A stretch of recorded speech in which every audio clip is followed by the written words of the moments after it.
하나님께서 오늘 우리에게 주시는 말씀입니다. 신약 성경 누가복음 19장 1절부터 10절까지 말씀입니다. 신약 성경 누가복음 19장 1절부터 10절까지 말씀입니다.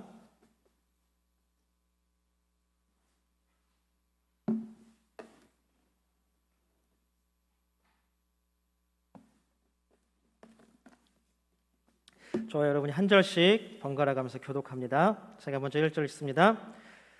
예수께서 여리고로 들어가 지나가시더라.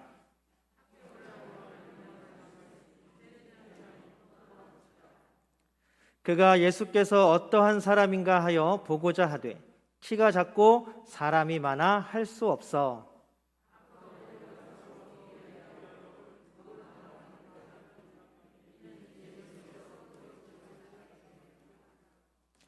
예수께서 그곳에 이르사 쳐다보시고 이르시되 삭개오야 속히 내려오라. 내가 오늘 내 집에 유하여야 하겠다 하시니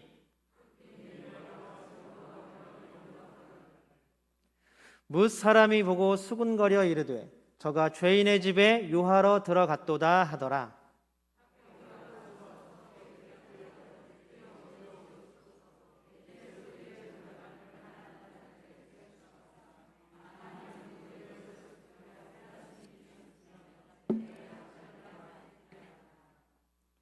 예수께서 이르시되 오늘 구원이 이 집에 이르렀으니 이 사람도 아브라함의 자손임이로다.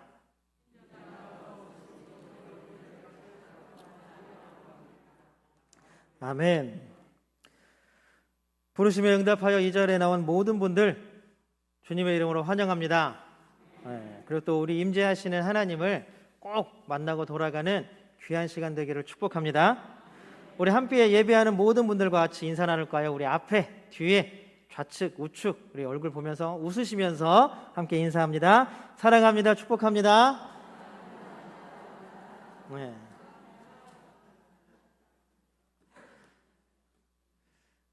아직도 잘 모르겠어요. 웃으시는 건지 인상을 쓰시는 건지. 그래도 우리가 날마다 빌어주는 이 복이 우리 옆에, 앞에, 우리 뒤에 함께 예배하는 모든 성도들에게 임하기를 주님의 이름으로 축복합니다. 우리 하나님께 믿음의 고백 함께 올려드립니다. 우리 두 손을 하나님 앞에 벌쩍 들고 믿음의 고백 올려드립니다. 하나님 좋습니다. 감사합니다. 사랑합니다. 하나님이 하시면 무엇이든지 다 이루어집니다. 하나님 좋습니다. 감사합니다. 사랑합니다. 하나님이 하시면 무엇이든지 다 이루어집니다. 아멘. 하나님께 영광의 목소리 드립니다. 제가 질문을 하나 드릴게요. 마음속으로만 대답하세요. 우리 속내가 들키면 안 되니까. 여러분들은 성공을 하고 싶으세요? 실패를 하고 싶으세요? 아니 마음속으로만. 들키면 안 되니까. 나는 이제 나이가 이제 많아서 뭘 성공하고 뭘 실패하겠어? 라고 생각하시는 분들은 다시 질문 드립니다. 그러면 삶을 돌아보면 여러분들의 삶은 성공한 삶입니까? 아니면 실패한 삶입니까? 아니 마음속으로 여기까지 다 들려요. 뭔데? 들키면 안 되니까. 여러분들 그 대답은 한번 마음속에 담아두시고, 근데 너무나 당연하죠. 아마 성공하고 싶으세요? 실패하고 싶으세요? 라고 질문한다면 모든 사람들이, 아마 거의 모든 사람들이 성공하고 싶어요 라고 대답하겠죠. 그러나 약간 또 청개구리 같은 사람들이 살다 보면 있잖아요. 그런 사람들은 아마 그냥 또 괜히 실패하고 싶어요 라고 하겠죠. 그러나 그 마음에는 똑같이 성공하고 싶은 마음들이 가득 차 있을 것입니다. 그렇기 때문에 세상은 우리에게 계속 성공하라고 이야기를 합니다. 어떤 대가를 치르더라도, 어떤 수단을 통해서라도 그 성공을 네 손에 꽉 잡아 라고 이야기합니다. 실제로, 그리고 세상이 그렇게 얘기하는 것, 그리고 또 우리가 살아가는 삶의 실제로 많은 사람들이 성공을 위해서 무한 경쟁이라는 단어가 딱 어울리는 삶으로 내몰리고 있습니다. 그런데 안타까운 것은 우리가 성공이라는 자리에 가고 싶지요. 그러나 우리가 원하는 그 자리는 원하는 사람들만큼 수가 딱 맞춰져 있지 못하다는 게 문제입니다.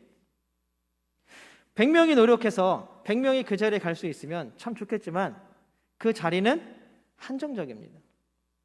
그러다 보니까 결국 그것들을 제한된 것을 얻으려고 모든 사람들이 최선의 노력들을 해가며 살아갑니다.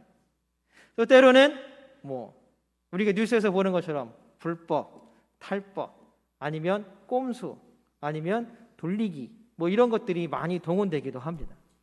그러나 어쨌든 사람들은 성공하기 위해서 최선을 다하고 부지런히 뛰고 남들보다 더 한 걸음 나아가려고 노력합니다. 직장인들은 회사에서 뒤처질까 봐 걱정입니다. 학생들은 성공할 수 있는 자신의 발판이 무너질까 봐 걱정입니다. 부모들은 자녀들이 그 성공의 자리, 제한된 그 자리에 올라가지 못할까 봐 전전긍긍합니다.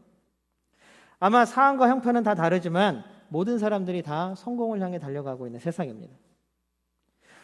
그런데 다시 반복해서 말씀드리지만 올라간다고 할지라도 그 삶은 이미 다른 모든 것들, 그것을 얻기 위해서 희생된 것들이 너무나 많이 밑에 떨어져 있다라는 사실입니다. 예전에 어떤 집사님이 계셨습니다. 그 집사님은 우리나라에서 딱 얘기하면 제일 좋다라고 하는 대학을 나오셨어요. 그리고 또 제일 좋다라고 하는 회사에 들어가서 임원까지 했습니다. 그런데 그 집사님이 얘기하는 게 그 대학을 가기 위해서 중학교, 고등학교, 초등학교 때부터 모든 시간들을 다 쏟아부은 거죠. 그래서 대학만 가면 삶이 행복해질 줄 알았어요. 그게 성공인 줄 알았어요. 그래서 최고의 대학을 갔는데 아닌 거예요. 이제 무슨 경쟁이 시작되냐면 취업을 해야 되는 거예요. 제일 좋은 회사가 어디냐? 내가 갈 수 있는 제일 좋은 회사가 어디냐? 또 열심히 그 4년의 시간들을 다 투자합니다. 그래서 좋은 회사를 들어갔습니다. 그래서 이미 취직했구나. 그래서 이제는 끝이구나 생각했는데 아니었습니다. 위로 올라가야 하는 계단들이 너무 촘촘하게 올려져 있는 거예요. 나와 함께 입사한 동기들, 아니면 내 밑에서 올라오는 사람들보다 내가 한 걸음 더 먼저 가야 되고, 내가 한 걸음 더 빨리 가야 되고, 내가 1시간 덜 자야 하고, 말도 못하게 힘든 생활이었다고 합니다. 자기 아이가 고등학교를 졸업할 때까지 졸업식이고 입학식이고 뭔가를 한 번도 가본 적이 없대요. 교회도 딱 주일날 새벽 예배 나오시면 출근해야 됩니다. 요새 회사마다 몇 시간 근무 이렇게 카드 찍잖아요. 카드 야근을 어디서 하냐 하면 이 카드 찍고 밖에 나와서 커피숍에서 하는데요. 팀이 모여서 회사 앞에 커피숍이 그런 커피숍이 있대요. 왜냐하면 이제 그 업무 시간 걸리면 안 되니까 노동부에. 그리고 나서 퇴직을 했습니다. 얼굴 한번 못 보고 입학식 졸업식 한번 못 간 자녀들이 아버지에게 무슨 정이 있겠어요? 맨날 밤중에 들어왔다 새벽에 나가는 남편을 보면서 살아왔던 아내가 무슨 정이 있겠습니까? 안쓰럽긴 하겠죠. 결국 퇴직한 지 1년 만에 이혼했습니다. 그리고 이혼한 지 1년 만에 폐암으로 돌아가셨어요. 그 인생이 과연 최고의 것들을 다 취했다고 할지라도 과연 정말 성공한 인생일까요? 저는 잘 모르겠습니다. 오늘 본문 말씀은 성경에서도 큰 성공을 이룬 사람 중에 한 명을 소개하고 있습니다. 우리 2절 말씀을 세 번역으로 한번 읽어보겠습니다. 2절입니다. 같이 읽겠습니다. 시작. 삭개오라고 하는 사람이 거기에 있었다. 그는 세관장이고 부자였다. 거기는 어디냐 하면 여리고성이에요. 여리고성. 삭개오 집이 여리고성에 있는 거예요. 이 여리고성에 사는 삭개오입니다. 그는 부자래요. 부자인데 특히 앞에 직업을 딱 특정지어서 얘기합니다. 이 성경에서는 볼 수 없는 흔한 장면은 아닙니다. 삭개오 직업이 뭐라고 표현되어 있습니까? 세관장이래요. 그러니까 이 삭개오는 세관장이라는 직업을 통해서 부자가 된 사람인 거예요. 도대체 세관장이 뭔데 성경에서 이야기할 정도의 큰 부를 이루었을까 궁금하지 않으세요? 이렇게 하면 또 우리는 마음이 그러잖아요. 나도 세관장 하고 싶다. 그게 뭔지 몰라도 세관장 하고 싶다. 아니, 우리 어른들은, 권사님들은 다 우리 아들이 세관장 했으면 좋겠다. 그런 생각이 드신가요? 이 삭개오는 로마의 식민지 시대에서 로마인이 아님에도 불구하고 성공한 사람입니다. 왜냐하면 이 팔레스타인 지역에는 세금을 걷는 로마에서 인정해준 세관이 세 군데였어요. 이건 어려운 말이고, 쉽게 말하면 이 팔레스타인 지역을 세 등분해가지고 한 명씩 세관장을 세운 다음에 니네가 나 대신 세금을 걷어와 이렇게 시킨 거예요. 이렇게. 그러니까 이 넓은 팔레스타인 지역에 세관장이 몇 명이에요? 3명 중에 1명인 거예요. 그러니까 높은 사람이에요, 낮은 사람이에요? 높은 사람이 성공한 거예요. 그리고 왜 부를 또 이루었냐 하면, 로마는 지금 만약에 여기가 팔레스타인 지역이라고 생각하면 세금을 어떻게 매기냐 하면 1명, 2명, 3명, 4명 몇 명이니까 한 사람당 100원씩 얼마 이렇게 계산하는 게 아니라 그냥 통짜로 쳐요. 야, 1분단은 1,000만 원, 2분단은 2천만 원, 3분단은 뭐 1,500만 원, 4분단은 800만 원, 이렇게 그냥 통으로 매겨줍니다. 그러면 누구에게 얼마를 걷는지는 누구의 마음이냐 하면 세관장과 세리의 마음이에요. 그냥 로마는 내가 정해준 것만 받으면 돼요. 그러면 세관장이 딱 여기 앉아 있잖아요. 세관장이. 그러면 자기는 또 직원들을 세우겠죠. 세리들을. 우리 성경에 잘 나오는 세리들. 한 분단씩 세리를 맡겨놓고, 또 그 세리들은 자기가 다 돌아다니기 힘드니까 세 줄마다 한 명씩 또 하위 세리를 또 놓겠죠. 그러다 보니까 조직이 방대해집니다. 또 그걸 먹여 살려야 되고 나도 살아야 되니까 저기서 1분단에서 1,000만 원 로마가 내라 그랬다고 1,000만 원만 걷어가면 안 되잖아요. 그러니까 세관장은 2,000만 원 걷어와. 1분단에서 1,000만 원은 누구 거예요? 내 거예요. 그 다음에 여기 1분단을 맡은 세리는 그러면 세관장이 2,000만 원 걷어오라 그랬다고 2,000만 원만 걷어요? 내 것도 있어야 되잖아요. 그 2,500만 원 걷어와. 그러면 각 또 세 줄씩 맡은 그 세리들은 2,500만 원을 갖다 주면 안 되잖아요. 얼마씩 붙여요? 2,800만 원을 걷어야겠다. 그래서 300 띄고 2,500 주면, 2,500에서 500 띄고 2,000만 원 주면 나는 1,000 띄고 1,000만 원 주는 거예요.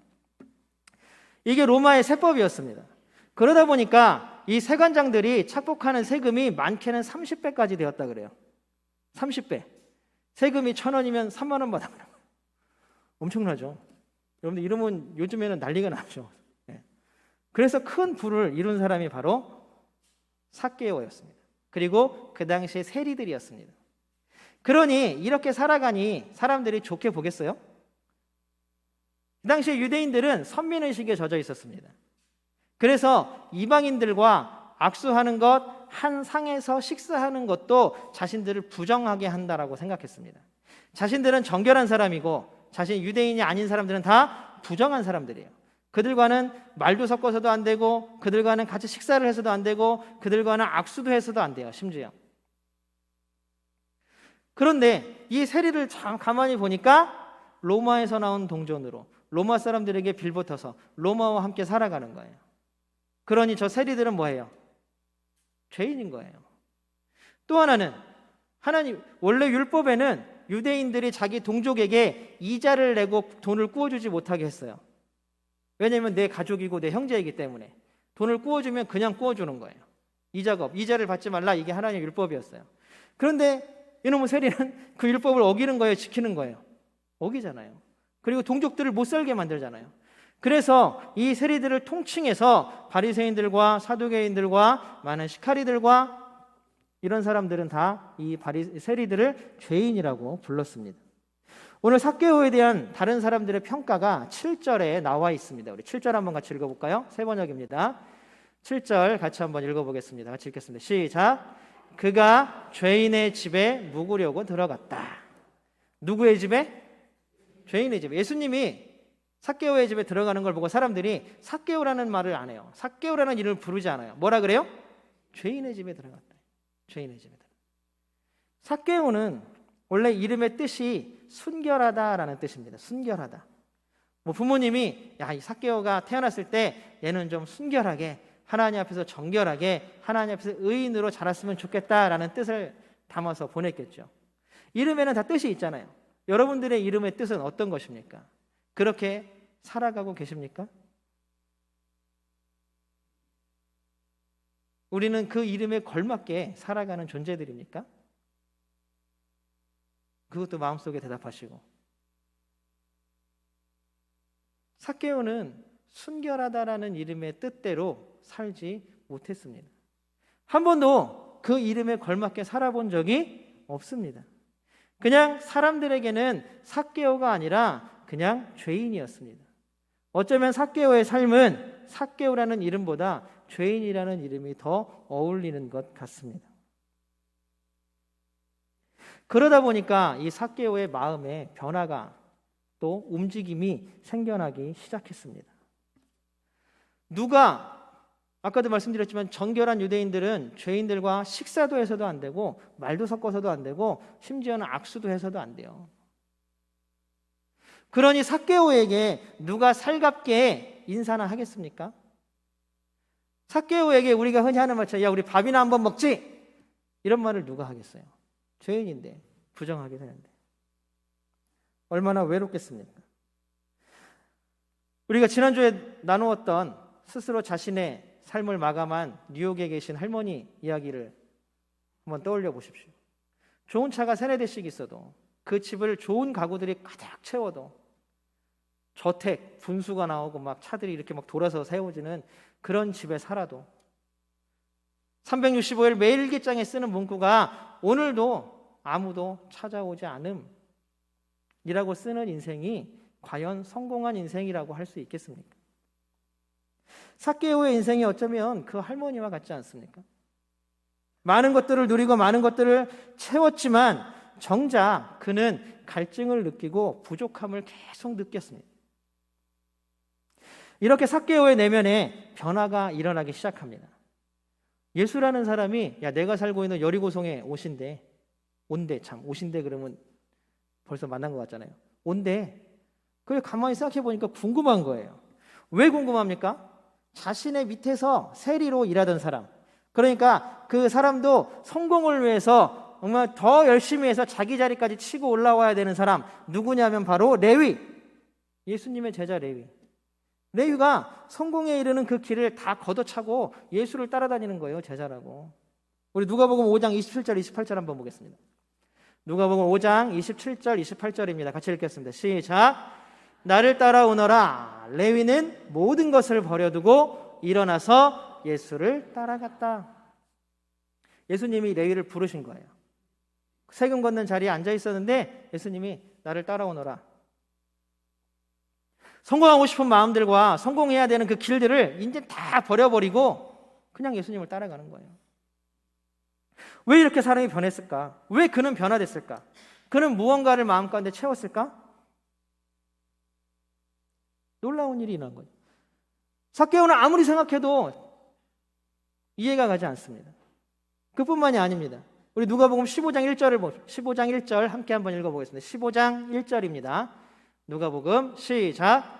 세리들과 죄인들이 모두 예수의 말씀을 들으려고 그에게 가까이 몰려들었다. 놀랍지 않으세요? 성공하기 위해서 동족들에게 죄인이라는 소리까지 들어가면서 자존심 다 버리고 그 길을 걸어가던 사람들이 갑자기 다 버리고 예수님 주변으로 모여들기 시작한 거예요. 아니 성공하려면 삭개오가 세관장이잖아요. 그럼 세리들은 누구 옆에 있어야 돼요? 세관장 옆에 있어야 되잖아요. 조금이라도 더 잘 보이고 조금이라도 좀 얼굴에 눈에 띄어야 되고 그래야 뭐 하나라도 자리를 하나라도 더 줄 거 아니에요. 그런데 자기 곁에 있는 게 아니라 성공하기 위해서 자기 곁에 있는 게 아니라 예수라는 사람 곁에 다 몰려있다는 것입니다. 다른 세리들까지도 예수님에게 흠뻑 빠져 있었습니다. 삭개오가 생각했죠. 야 도대체 이게 무슨 일이 벌어지고 있는 거야? 삭개오의 마음에 처음에 호기심이 일었겠죠. 왜? 걔네들은 왜 내가 그렇게 소중하다고 중요하다고 인생의 전부라고 생각하는 것들을 버리면서까지 예수를 따라다니까 도대체 누구야? 그러면서 삭개오 지금까지 채워지지 않았던 내면의 갈증들이 점점점 더 차오르기 시작했을 것입니다. 하나의 질문입니다. 나의 삶도 변할 수 있을까? 성공의 최종점에 있는 삭개오였지만 그는 그 삶이, 자신의 삶이 변화되기를 원했습니다. 아니, 변화되고 싶었던 거죠. 아무리 재산이 많고 집이 큰 집이라도, 엄청 비싼 집이고 엄청 좋은 차를 타고 다녀도 365일의 일기에 아무도 나를 찾아오지 않음이라고 적는 인생이 행복한 인생이겠습니까? 여러분들은 어떠십니까? 여러분들은 성공 아니면 우리 내면의 변화, 어떤 걸 선택하시겠습니까? 여러분들이 레위라면, 여러분들이 그 당시에 세리였다면 무엇을 선택하시겠습니까? 우리가 성공을 위해서 노력하는 거 나쁘지 않습니다. 내가 꿈을 위해서 노력하는 거 나쁘지 않습니다. 그러나 문제는 그것을 이루기 위해서 우리 마음에 있는 것들을 잃어가는 것이 문제라는 것입니다. 계속 우리는 변화되는 삶, 변화되어야 하는 삶 항상 이야기하지만 우리의 삶은 변하지 않습니다. 1도 변하지 않습니다. 아니, 변해야 하는 그 마음을 계속 버리고 살아가고 있지는 않습니까? 아니, 어떤 사람은 딱 봐도 예수님 믿는 사람처럼 사는데 나는 왜 이럴까? 어떤 사람은 딱 봐도 야, 정말 저 사람은 사랑이 풍성하고 은혜 받은 사람 같은데 나는 왜 이럴까? 나도 변하고 싶다. 나도 사랑받고 싶다. 더 나아가서 나도 사랑하고 싶다. 혹시 이런 변화의 삶을 바라고 원하고 계십니까? 여러분들 마음 가운데 있는 갈증은 무엇을 바라고 있는 갈증입니까? 삭개오는 그 변화의 실마리를 바로 예수님에게서 끄트머리를 잡았습니다. 은근히 기대했던 예수님이 오신다는 소문을 듣고 만나러 가는 거예요. 만나러 갑니다. 그런데 딱 만나러 가는데 장애물에 딱 부딪혔습니다. 우리 3절 같이 읽어보겠습니다. 세 번역으로 읽겠습니다. 3절 같이 읽습니다. 시작. 삭개오는 예수가 어떤 사람인지를 보려고 애썼으나 무리에게 가려서 예수를 볼 수 없었다. 그가 키가 작기 때문이었다. 예수님을 볼 수 없는 이유가 두 가지예요. 근데 그 두 가지는 한 가지예요. 무슨 얘기냐면 일단 두 가지로 나누면 하나는 키가 작았었고 또 하나는 뭐예요? 사람들이 그 키를 꽉 가리고 있었다는 거예요. 근데 이거는 또 연결돼서 한 가지죠. 키가 작기 때문에 사람들을 틈새를 비집고 나갈 수가 없고 넘어서 볼 수가 없는 거예요. 여러분들이라면 이런 장애를 만나면 어떻게 하시겠습니까? 아유, 오늘 비가 너무 많이 오니까 오늘 예배는 유튜브다. 온라인 예배 드려야지. 기독교 방송 틀어놔야겠다. 아유, 오늘 누가 뭐 좀 도와달라 그랬는데 오늘은 날이 더우니까 좀 쉬어야겠다. 삭개오, 야, 사람이 너무 많네. 오늘은 그냥 집에 가야겠다. 나중에 또 기회 되면 만날 일이 있겠지. 저는 그랬을 것 같아요. 아유, 귀찮은데 이걸 또 언제 다 뚫고 뭐 보고 막 그러냐. 야, 나 오늘 집에 가야겠다. 나중에 또 만날 날이 있겠지. 그러나 삭개오는 저보다 변화에 대한 갈망이 더 컸던 것 같습니다. 어디로 올라가요? 길가에 있는 뽕나무 위로 올라갑니다. 그게 자신이 키를 키울 수 있는 가장 합당한 방법입니다. 자신이 예수를 볼 수 있는 마지막 하나 남은 방법이기도 했습니다. 그리고는 결국 예수님을 만납니다. 고민하고 갈등하고 외로움에 몸부림치던 삭개오. 하지만 아무것도 변하지 않습니다. 물질을 쌓고 성공하고 집안에 아무리 비싼 가구를 들여놓고 내 차고에 비싼 차들이 질비하게 늘어서 있어도 우리의 삶은 그것으로 인해 변하지 않습니다. 변화하고 싶고 변화되고 싶다라는 마음들이 계속 우리 마음 가운데서 자라나는 한 우리는 계속 목표를 세우고 그것들을 달성하기 위해서 노력하고 수고합니다. 그러나 어떤 장애물들을 만나면 그것들을 통해서 포기하게 되고 변명하게 됩니다. 장애물들을 넘기지 못하고 우리의 삶은 변화 없이 다시 제자리로 돌아갈 때가 많이 있습니다. 그래서 핑계만 늘어나는 거죠. 야, 다른 사람들도 다 그래. 아, 이쯤 하면 됐지 뭐. 난 능력이 원래 처음부터 안 돼. 내 성격이랑 안 맞아. 오늘은 너무 바빠서, 내가 오늘 시간이 없어서, 비가 와서, 눈이 와서, 더워서, 바람이 불어서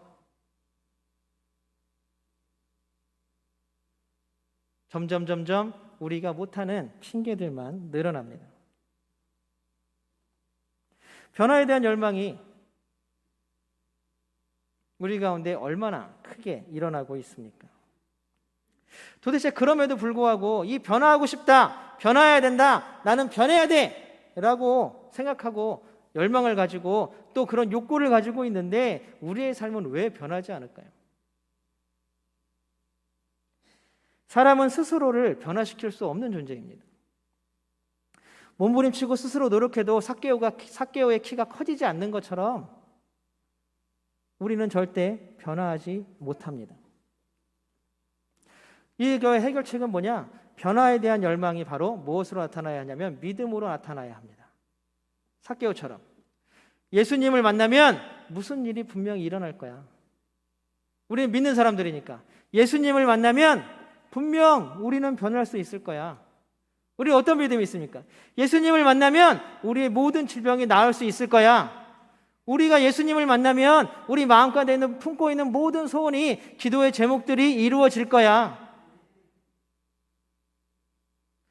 여러분, 변화에 대한 열망, 이것은 곧 믿음입니다. 이 믿음은 결국 어떻게, 그러나 이 믿음은 결과, 끝이 아니라 시작입니다. 삭개오가 가지고 있었던 이 믿음이 결국 예수님께로 삭개오를 인도했습니다. 우리 5절 같이 읽어볼까요? 5절입니다. 같이 한번 읽어보겠습니다. 시작. 삭개오야 어서 내려오너라. 오늘은 내가 내 집에서 묵어야 하겠다. 결국 모든 장애물을 뛰어넘은 삭개오는 예수님을 만났습니다. 우리 1절, 10절 같이 한번 읽어볼까요? 성경책으로 한번 읽어볼게요. 이거는 우리가 성경책으로 1절하고 10절 읽어보겠습니다. 1절 먼저 읽어볼게요. 시작. 예수께서 여리고로 들어가 지나가시더라. 10절입니다. 인자가 온 것은 잃어버린 자를 찾아 구원하려 함이니라. 자, 여러분들 1절하고 10절을 읽었는데 말이 되죠? 딴 거 2절부터 8절까지, 9절까지는 쓱 다 빼도 그냥 말이 돼요. 마치 예수님께서 여리고에 오신 목적이 삭개오를 만나기 위한 것처럼. 아니, 조금 더 단계를 거치면 예수님이 여리고에 오셨잖아요. 근데 여리고에 오신 게 10절에서 왜 왔다 그래요? 죄인을 부르러 왔다. 그런데 2절부터 9절까지 죄인은 누구예요? 삭개오잖아요. 마치 그 많은 사람들 중에 예수님은 삭개오 한 사람을 만나러 온 것처럼 말씀하십니다.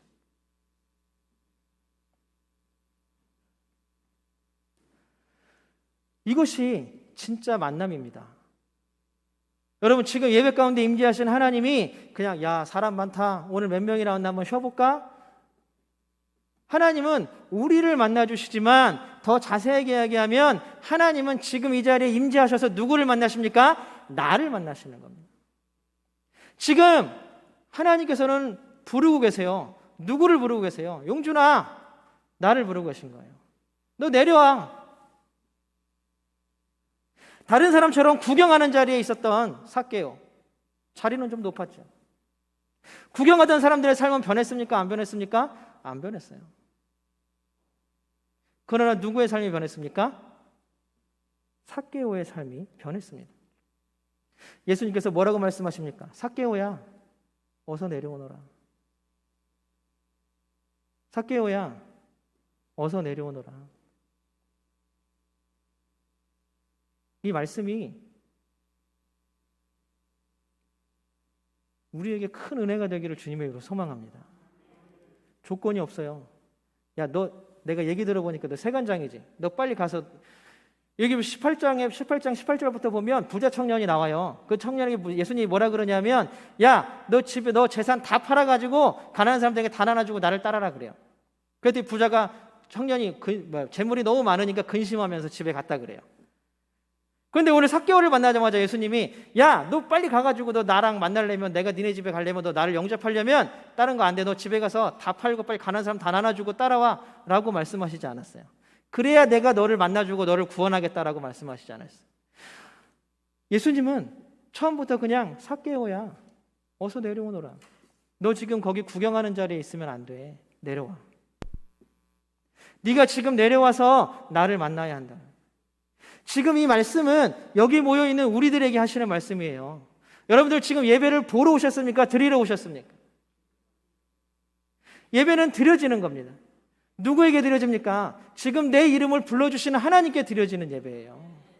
지금 계속해서 여러분들의 옆에서 하나님이 여러분들을 계속 부르고 계신 거예요. 용준아, 어서 내려와라. 나랑 만나자. 그렇게 부르시는 예수님의 부름에 삭개오는 그 삶이 드디어 변화됩니다. 우리 9절 한번 읽어볼까요? 9절입니다. 같이 읽겠습니다. 9절 세 번역으로 읽겠습니다. 시작. 주님 보십시오. 내 소유의 절반을 가난한 사람들에게 주겠습니다. 또 내가 누구에게서 강제로 빼앗은 것이 있으면 4배로 하여 갚아주겠습니다. 스스로 변화할 수 없었던 삭개오입니다. 우리도 계속 뭔가 장애물에 걸리고 넘어져서 우리 스스로를 변화해내지 못합니다. 결국 우리는 우리 스스로 우리를 변화시킬 수가 없습니다. 누구를 만나야 합니까? 예수를 만나야 합니다. 여러분들, 예수를 만나야 우리의 삶이 변할 줄로 믿습니다. 우리의 외면것만 키우는 것이 아니라 세상의 성공에 매달려서 따라가면서 우리 내면에 있는 모든 것들을 다 내어버리는 것이 아니라 예수를 만나야 진짜 성공할 수 있는 것입니다. 그 변화가 우리 가운데 있게 되기를 소망합니다. 여러분들 변화하고 싶으십니까? 우리 정말로 그리스도인답게 하나님 믿는 사람답게 우리의 삶이 변하고 싶으십니까? 그러면 애쓰고 노력하지 뭐. 어떤 걸 애쓰고 노력해야 합니까? 예수님 만나기를 애쓰고 노력해야 합니다. 다른 건 없습니다. 지금도 말씀에 귀 기울이시고 찬양에 귀 기울이시고 우리 기도에 귀 기울이십시오. 그리고 우리 가운데 함께 임재하시는 하나님을 만나십시오. 그리고 지금 우리를 부르시는 그 음성에 대답하십시오. 삭개오야, 어서 내려오너라. 왜 거기서 자꾸 구경만 하고 있는 거야? 구경하는 그 많은 사람들 한 명도 안 변했습니다. 삭개오야, 어서 내려오너라라고 했을 때 응답한 삭개오만 변화되었습니다. 여러분들은 어떤 사람입니까? 나는 스스로 변화할 수 없어. 인정하시는 분들입니까? 아니면 부자 청년처럼 나는 지금까지 이것도 지키고 저것도 지키고 나는 모자란 게 없어요. 부족한 게 없어요. 라고 하는 사람들입니까? 모자라고 부족한 사람이 뭐하러 예수를 만납니까? 뭐 항상 풍성하고 뭐 날마다 넘치는 삶을 사는 사람이 왜 예수를 만날 필요가 뭐가 있습니까? 우리는 모자라고 부족하기 때문에, 우리는 날마다 죄인임을 인정하기 때문에, 우리는 죄인이고 우리는 부족하고 우리는 모자라기 때문에 하나님께서 만나주시고 그 은혜에 기대어 살 수밖에 없는 존재들입니다. 아니, 그렇기 때문에 지금 하나님이 우리를 불러주시고 계신 거예요. 삭개오야, 어서 내려오너라. 지금 우리의 이름을 부르고 계시잖아요. 우리의 이름을 부르시는 하나님 만나는 우리 성도들 되시기를 주님으로 축복합니다. 사랑하는 성도 여러분, 우리의 변화는 하나님으로부터 옵니다. 하나님을 만남으로부터 옵니다. 그런데 하나님은 변화하고 싶으신 열망, 예수님을 만나고 싶은 열망을 가진 사람들에게 만나 주십니다. 여러분들, 그 열망을 가지십시오. 성공하고 이루고 싶은 열망보다 더 크게 하나님을 만나고 싶은 열망을 가지십시오. 그리고 나아가십시오. 그리고 귀 기울이십시오. 하나님이 지금도 우리를 부르고 계십니다. 삭개오야, 어서 내려오너라. 용준아, 어서 내려오너라. 이 부르심에 응답하여 삶이 변하는 우리 모두가 되기를 주님의 이름으로 축복합니다.